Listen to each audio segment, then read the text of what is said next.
Hi, I'm Dr. Charlie Schuster. I'm back. I'm going to talk a little bit about unsitting. Patients in the clinic, I always tell them, in our society, we say sitting is the new smoking, and we have to learn to unsit. We need to unsit on a regular basis because sitting is deleterious to our health and especially our spine. We're going to talk a little bit about some key principles and what goes on with sitting. When you sit, first off, when a person sits down, immediately a muscle called the psoas muscle is shortened.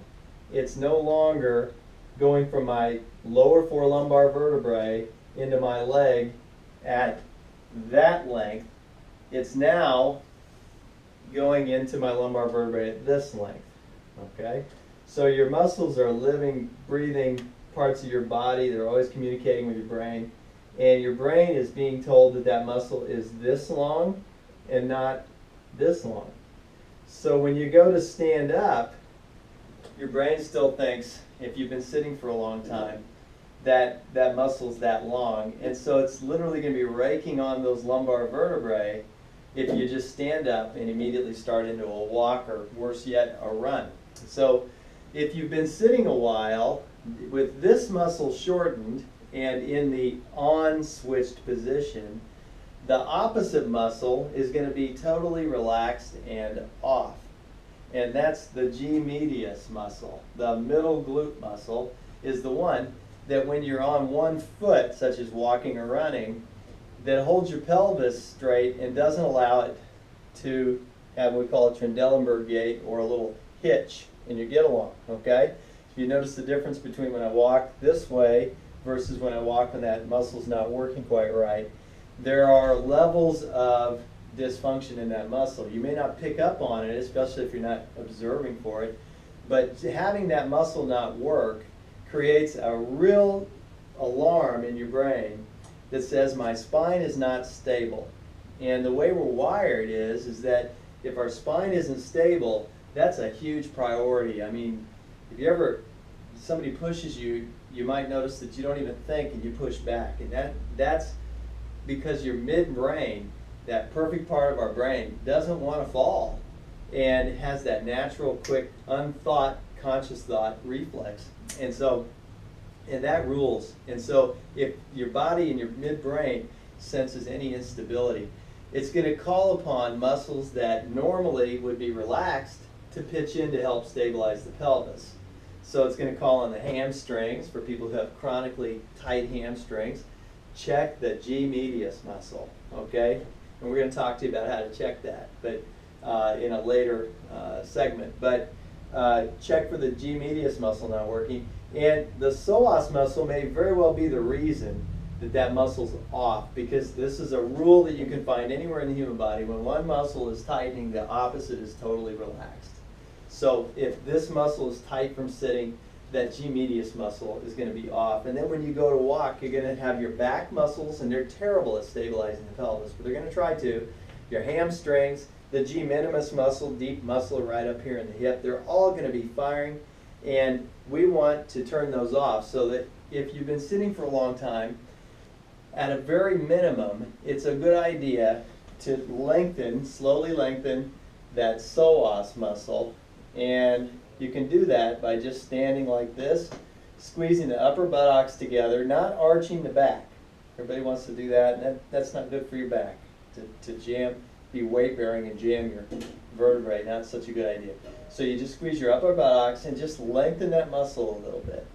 If you don't have painful knees, it's a great thing to sit just like this. Again, stabilized pelvis.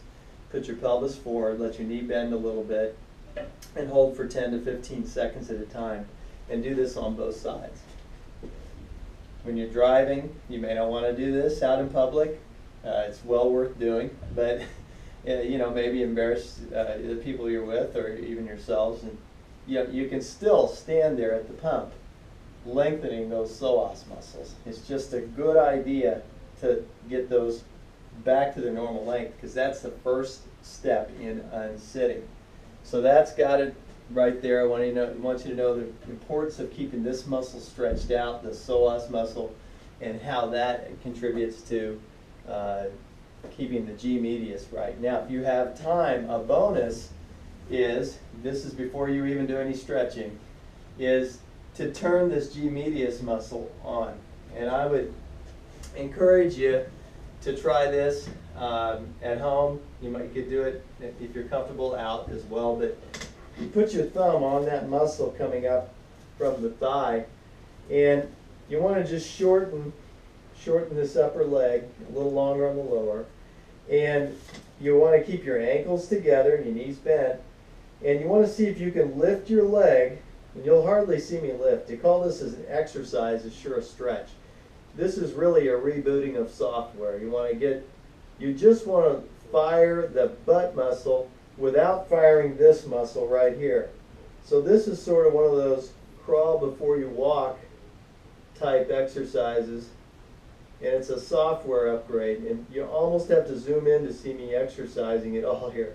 I'm lifting my knee, and I'm not feeling that muscle in the front fire, and I'm focusing on my middle butt muscle to try to raise that knee off.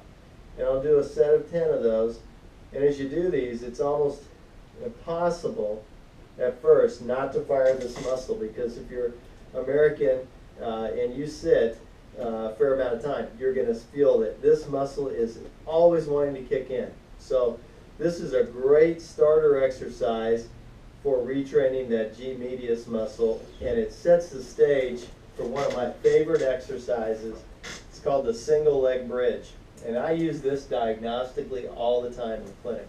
I ask someone if they can hold their leg up and bring their hips to neutral. Many people can't do it.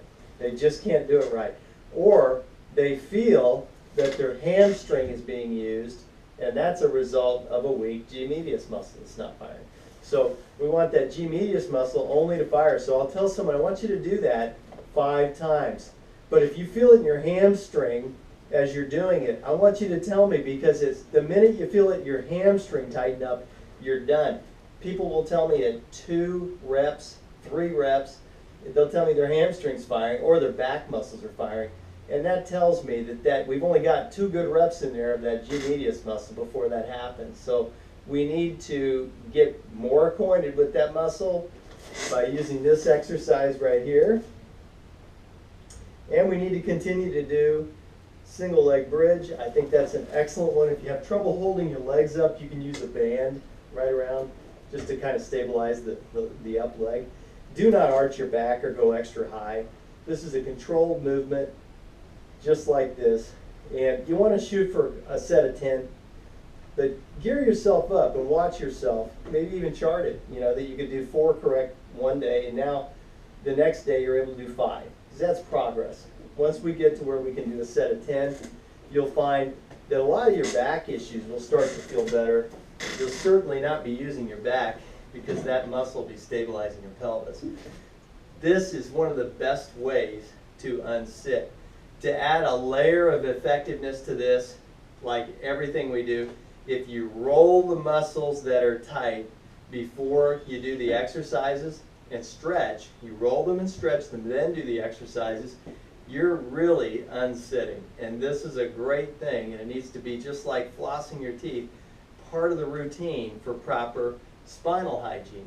So that's all I have on unsitting, and we call that pelvic neuromuscular reeducation in the clinic, but to those that really don't want to go through all that terminology, it's unsitting. Thanks a lot.